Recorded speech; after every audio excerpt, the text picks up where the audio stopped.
Hi friends, మీరు చూస్తున్నారు thinking వే YouTube channel. ఇప్పుడు మన ఛానల్ సబ్స్క్రైబ్ చేసుకోండి, లైక్ చేయండి, షేర్ చేయండి. మరిన్ని వీడియోస్ అప్డేట్ కోసం బెల్ ఐకాన్ మీద టచ్ చేస్తే ఫస్ట్ నోటిఫికేషన్ మీకు వస్తుంది కాబట్టి ఫస్ట్ వీడియో అయితే మీరు చూడవుతారు ఫ్రెండ్స్. ఎనీవే, మొత్తం మీద మనం టాపిక్లోకి వెళ్ళిపోతే రైతు భరోసా విషయంలో అయితే చాలా ఆలస్యమైంది ఇప్పటికీ అని రైతులు అయితే మాట్లాడుతున్నారు. వాళ్ళతో మాట్లాడడం కూడా జరిగింది. ఏంటంటే ఎక్కడ చూసినా ఇప్పటికే నారు పెద్ద కావడం కానీ ఇప్పటికే నాట్లు వేయడం కానీ 55% అయిపోయింది. కాబట్టి రైతులకు ఏదైనా సహాయం చేస్తే ప్రభుత్వం వాళ్ళకు వెసులుబాటు కలిగేటట్టు సహాయం చేస్తే బాగుంటుంది. మీ ఒపీనియన్ అయినా అంతే, నా ఒపీనియన్ కూడా అంతే.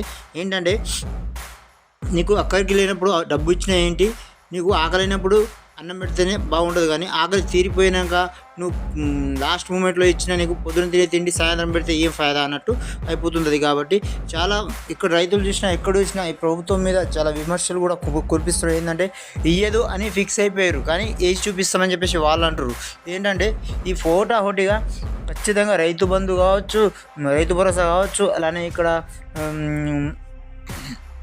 మన ఆడపడుచులకు కావచ్చు, ఏవైతే హామీలు అయితే ఇచ్చినారో కొత్త పింఛన్దారులు కావచ్చు, ఇవన్నీ అమలు చేస్తాం, సంక్రాంతి దాటినాక అమలు చేస్తామని చెప్పేసి వాళ్ళైతే మాట్లాడడం జరుగుతుంది. కానీ ఇప్పటికే చాలా ఇప్పుడు ఏంటంటే సమగ్ర సర్వే అంటే మన ఇంటింటికి వచ్చే సర్వే కూడా చేయడం జరిగింది. వాళ్ళు ఏంటంటే ఆ సర్వేలో మనకు ఎన్ని కోళ్ళు ఉన్నాయి, ఎన్ని బండ్లు ఉన్నాయి, ఎన్ని మేకలు ఉన్నాయి, మనం ఎంతమంది పిల్లలు ఉన్నారు, ఇంట్లో ఏం సామాను ఉన్నాయి, సైకిల్ మోటార్ ఉందా లేదా, ఇవన్నీ ఎంక్వైరీ చేసుకుపోవడం అయితే మీకు తెలుసు ఆల్రెడీ.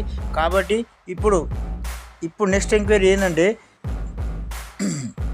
ఇక్కడ వచ్చేసి మీ చెరువులలో భూములు ఉన్నాయా, లేకపోతే మనకు వచ్చేసి పట్టా భూములు ఉన్నాయా, లేకపోతే రోడ్లకు కూడా పట్టవర్తించిన భూమికి కూడా రైతు బంధు వస్తుందా, అలాంటివన్నీ చూసి కడిగేసిన తర్వాత రైతు బంధు వేయడం అయితే జరుగుతుంది ఫ్రెండ్స్. కాబట్టి ఎలాంటి నిరాశ చెందకుండా ఖచ్చితంగా రైతు భరోసా వస్తుందని చెప్పేసి అయితే నమ్ముకొని ఉండాల్సింది మనం అందరం. ఖచ్చితంగా ఈ సంక్రాంతి కానుకగా అయితే రైతు భరోసా వేస్తామని చెప్పేసి ప్రభుత్వం అయితే మాట్లాడుతుంది. చూస్తూనే ఉందాం ఎంతవరకు ఇది సాధ్యమవుతుందో. అలానే మన వీడియో ఏమాత్రం మీకైతే యూస్ఫుల్ అయినా 10 మందికి షేర్ చేయండి, లైక్ చేయండి.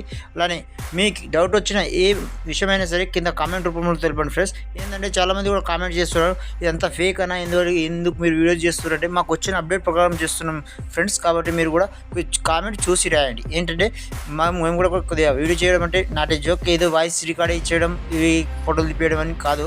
మీరు కూడా యూట్యూబర్ ఇవ్వాలని ఉంటే మీకు కూడా తెలుస్తుంది. చూద్దాం, చూస్తూనే ఉండండి thinking YouTube channel. Thanks for watching. జై హింద్.